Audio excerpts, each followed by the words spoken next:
Hi, friends. I'm Dave Barklow, pastor at Fort Walton Beach First United Methodist. Welcome to the Pastor's Study, our daily devotional that helps us focus our mind on the things of God. We are looking at Jesus' parables together. We are going to be looking at a somewhat lengthy parable today, so I want to jump right in. This is Luke 16, verses 19 through 31.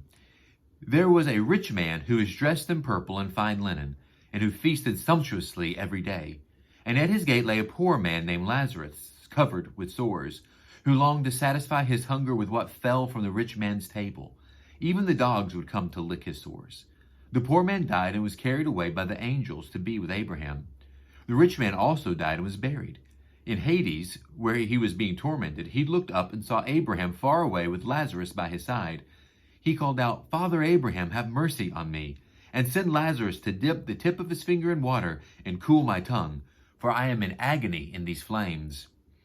But Abraham said, "Child, remember that during your lifetime you received your good things, and Lazarus in like manner evil things. But now know he is comforted here, and you are in agony.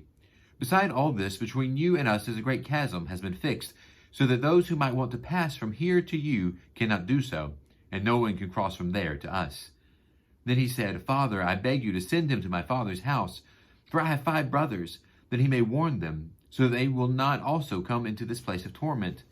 Abraham replied, "They have Moses and the prophets. They should listen to them." He said, "No, Father Abraham, but if someone goes to them from the dead, they will repent."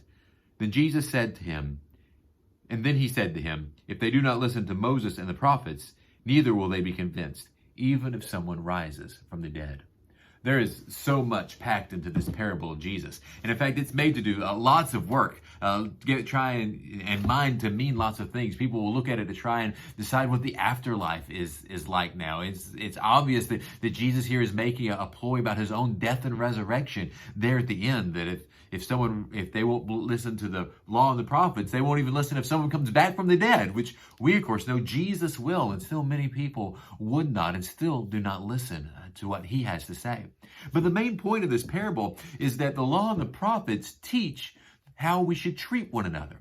The scriptures teach us that the rich help the poor, that there is a way in which those who have been given much are also expected much of, that you look in and you see in the law and the prophets. It's in things like the Old Testament, where they were not allowed to harvest the corners of their field. An ox harvesting the field would kind of make a big circle, right? And it would leave the corners, and that was left so that those who were poor in the area, who did not own land, were able to come back and harvest, work. They had to work for it, but yet they were able to harvest and get the food that they would need. And as they were not allowed to go behind the harvesters, anything that fell was there for the needy as well. There's all kinds of little things like that, if you just open up the Old Testament, that show that God from the very beginning is very concerned about how we treat each other, and about those of us who have been given much, that in actuality we've been given much so that we can give back.